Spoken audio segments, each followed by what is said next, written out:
Clap your hands if you believe.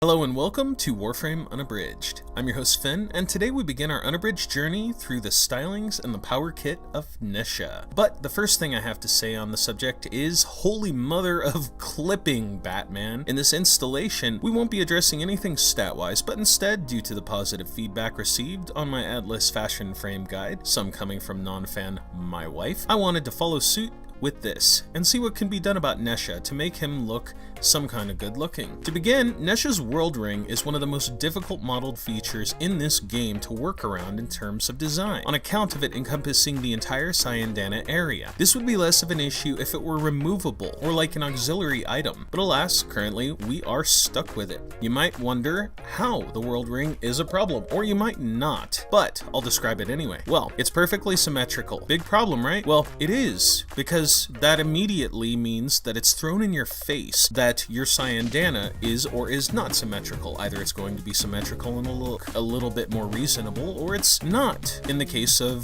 Syandanas like the Apoxis, or the Centuria, the Rathkatag, the entire Salix family, the entire Vanquished family, the Nasaru, the Isla, all of these, they are going to throw off the symmetrical appearance. Almost all frames are symmetrical, but Nezha and the World Ring really throws that symmetry in your face. So it's far more obvious if you're deviating from symmetry. The second issue with the World Ring is how horribly it clips with many different Syandanas. Now first are those that are longer than the World Ring, especially in the instance of moving. And Nezha is a frame with great amounts of mobility, so you can count on an obnoxious amount of clipping, especially using his agile stance, which will have your Syandana swinging around constantly. Now second to length in the Syandanas department are the ones that are wider than average, like the Chiroptera family, or the Opulus, the Pakal, the entire Cape family, the Citadella, the Sycuta, the Pyra, the Sari, and others. Some may argue that by being wider, they will work better with it, especially when symmetrical. However, the movements still lend to a lot of clipping, and sometimes he doesn't even need to be moving for wider ones to clip. This drastically reduced the number of Syandanas available to keep Nezha's symmetrical appearance clip-free. So at this point, we're basically looking at Syandanas that are stationary or fit within the World Ring. The Syandanas that fit this description are the Spitefire, the Skythin, the Officium, the Jadic, the Arcturus, the Asita, the Raza, the Denavi, and the Talos Syandanas. So a grand total of like 9 Syandanas you can wear without risk of clipping or throwing off symmetry. But even then, we still have Nezha's pigtails, which are less of an issue with the ribbons of the standard helmet and a lot more of an issue with the Circa helmet, which is by far the better looking, at least in my opinion. Now this is an issue in and of itself. Nezha has fewer cosmetics than any other frame in-game currently, other than the two newest, Nidus and Octavia. But he's been out ages. He's been out since the sorties began, okay? But each of these came out at least with an alternate helmet on release. That's something that Nezha cannot claim. Nidus also has his own cosmetic transformation thing going on, and Octavia, she doesn't have a lot to choose from, but she still comes with some pretty awesome metallics. Any Syandana works with her. She did come with an alt helmet, and she has the Mandicord, so you can customize her sound. You can customize the way she freaking sounds. Some people may say Equinox is in the same situation, but she can alternate her appearance in-game, and she has a third alternate helmet in the works coming out with a skin in Tenogen. So I just don't count her as being in the same situation as Nezha. The fact that he has singular alternate helmet makes it far more difficult to find anything that rhymes with it. I mean, picture only being able to use 2 different words to rhyme with, and you're just stuck with that. Well, that's Nezha's situation. And since he has circles on his head, back, shoulders, and legs, it drastically reduces what he is capable of. So in order to match his symmetry, his circular pieces, his world ring, all of this without clipping, we are left with very few options. This brings us, for Syandanas, down to 2 different items. The Spitefire, because it doesn't touch the world ring, and the Officium, which is circular, but it's also stationary. So no clipping, no swaying around, it's perfectly symmetrical. That's not much. And for armor sets, we're limited to essentially the new Avia set, the Gazel set, the Porta family, the Quaro, possibly the Targus. Now, someone who likes their frames looking badass while kicking ass and taking names, this limitation is very frustrating to work with, and while I'm sure that there are plenty of you who don't mind as much as I do, I'm certain that everybody would be more than willing to know that there is the option for more cosmetics, for any frame really. But with Nezha in particularly, it's very difficult. He has very few things to choose from. He has something in the works through Xenogen, which is beautiful, and we'll discuss that later. Yet another obstacle we face with Nezha is a problem encountered by many frames, and so this is a bit easier to deal with. You just gotta kind of figure out your approach. And this is the large solid bars of color, and I discussed that a little bit in my video on Atlas because he is much the same. Now, this has very little intermingling of colors, which makes for little versatility in the ability to cover himself well, and tends to leave larger portions of his model as accent colors, rather than having complex skins like Ivara, like Volt, or any freaking immortal skin for that matter, which have far more intermingling and in that diversity in your ability to color. Having around 6 armor sets that kind of work with him may seem like a lot to us, but keep in mind that not everybody has access to the plat to throw around in specific armor sets just so that one frame might be able to look good or look a little more personal. Now, what's also worth putting some thought into is Nash's energy color, and this isn't so much of a problem as it is just kind of an annoyance, and not necessarily even for you. Just make sure that whatever color you select, that you are prepared to receive an appropriate amount of hate, okay? The color can be atrociously bright, even when it doesn't look like it when you're customizing. Now, I don't mind that, but other players may mind. I've actually been told off a couple times about having bright energy colors as Nezha. Just keep in sight that you will be leaving a trail of fire that will glow that color, and you will be surrounded by a ring that also glows in the same bright color. A last point before I go into my loadouts is the manner of weaponry that you may have equipped. Now, obviously this is a step further than a lot of people go with Fashion Frame, but I enjoy Capturas at the very least with weapons to match the motif that I'm trying to go for on a frame, for a more complicated look at least. Now for Nezha, there are many aspects that you can make the weapon rhyme with. However, the character model and the stance should also be taken into account, as it affects all manners of weapons aside from melee. In fact, you could completely change the entire way a frame is perceived just by giving it the right stance. And yeah, I guess everybody knows a little bit about that because everybody's on that Titania Noble stance bandwagon. But it is what it is. People want to fly. Good for you. Now, moving on from there, I wanted to go into a few setups and thought processes that I go through when I'm designing a Nezha skin. Now, for the first set, I call this the Investor, and I base his appearance off of the Corpus Index Investors, coloring, and stuff like that. Now, for his helmet, I tend to use the Circa helmet on this one, because Corpus helmets tend to be larger, and this helmet is pretty dang large. I pull from my Corpus resources. I use the Quaro armor, but occasionally I diverge from the motif and use the Avia armor depending on how I'm feeling.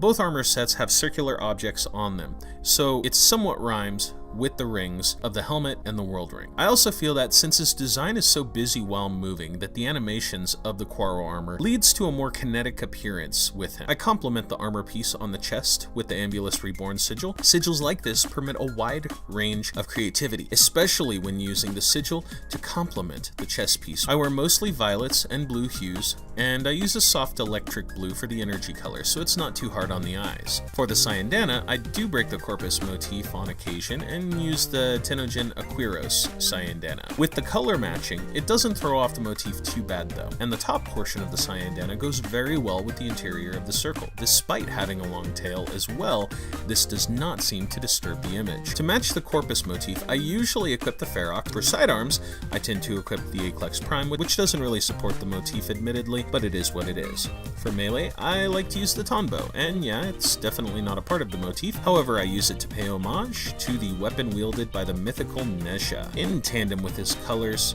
I feel that the Tonbo looks great in his hands. For the second loadout, we have what I call the Burning Summer, whose appearance is centered on the circular theme of his built-in cosmetics. This look is used for 2 separate builds, but both are in relation to the Power Firewalker. For this, I use whites heavily complemented by either greens or reds, depending on how I'm feeling. I use the standard Nezha helmet, which responds to coloring very differently than one might expect. Alright, so this loadout is less of a motif and more of a theme, I guess, in that I try to get as many circles as I can manage with Nezha's appearance. Now immediately, the Portia armor comes to mind, and it goes very well with the world ring.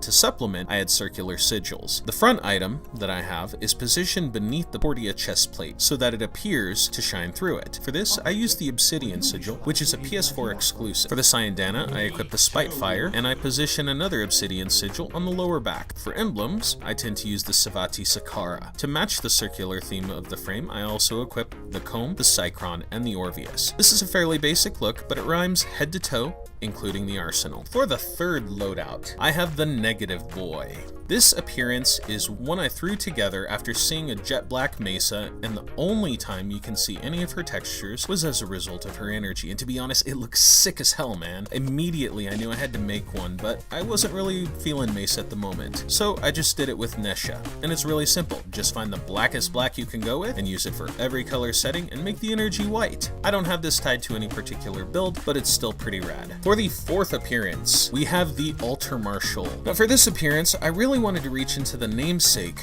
of Nezha, and I found a name he was given to really stand out to me, and it was Marshal of the Central Altar, the Altar Marshal. I use reds and whites, and I outfit him with a standard Nezha helmet as well as the Edo Prime armor set, which is available with the Volt Prime accessory pack. For the sake of keeping all cosmetics metallic, I equip the Katir Raza Cyandana. For the sigil, I equip the Prisma sigil, which I rotate upside down, I expand to match the width of the Edo Prime chest piece, and then I center it to appear a part of the chest piece design. With this, I typically equip the Attica to keep the feudal appearance going. I once again went with the Tonbo. For the next loadout, we have the Golden Boy, which is a byproduct of a sad attempt to draw eyes away from the circles and try to build my own visual theme. For this, I wanted to largely work with tribal looks using the Darrow Tenajin Cyandana and the Rivalite armor set. The pointed triangles of the appearance go very well together so long as you see to it that they are vibrant. I personally went with gold, and hence Golden Boy. I use yellow and blues for the coloring. Now to supplement the appearance, I use a variety of conclave sigils, which are great if you're really into tribal. In this instance, the specific conclave sigil that I use are the Perception and the Prudence sigils. I typically run with the Scourge and the Twin Viper's Wraith. And for melee, I tend to go with the Dark Split Sword, modded for crit in dual sword form. For this final one, it's actually kind of a pride and joy of mine. It's probably the most powerful build that I use, and this is the look that I kind of attach to it. It's the Pyromancer. For this look, I'm delving into the nature of Nezha to really provide him with a radiant or divine appearance, and for this, I go with the whitest white available in-game. I complement it with various shades of radiant blues, all of which I keep very bright. Keep in mind that we want to radiate for this appearance, and in order to do so, we want to glow in any conceivable way. And to achieve this look, I use the Eos Prime armor, which is exclusive to Barrow Katir in case you didn't already know. It provides a great glow with its energy, and I match that glow with the Telos Cyandana, which fits pretty well within the world ring. It doesn't seem to go outside, it doesn't move around, so you don't have to worry about clipping. And despite the fact that his pigtails clip through it, I'm more forgiving of items clipping through energy than I am of them clipping through solids. Now the sigil that I have equipped on both front and back is the Void Gate sigils, which is available after 450 daily login rewards. Now I positioned it in such a way that it will nearly seamlessly encompass my entire torso, even appearing to be one with the Void Gate sigil on his back. There are weapons whose glow would most certainly lend to them being a part of this visual loadout. However, I have opted to go with the Javlok for this, as this loadout is entirely focused on fire for the purpose of damage over time against the infestation. Now for his sidearm, I will use the Cycron or the X-Stiletto Prime. For melee, I will use Silva and Aegis, and keep in mind that the energy color, being so bright, will bother some other players. So, see to it that you're kind to others, and don't overdo it. Just read the room, know your audience, all that terrible stuff. Now why don't you share your opinion of Nezha in the comment section below, and we could talk about it. I look forward to seeing you next time when we break down the first power in Nezha Unabridged. But that is it for today, Tenno. Now if you like what I do here, I'd appreciate it if you hit the like button. If you love me, in a platonic fashion of course, go ahead and hit that subscribe button for more Warframe content. If you can't wait to hear the sound of my voice, however, go ahead and hit that notification button for instant gratification and tell me you love me. But until next time, this is Fen, signing off.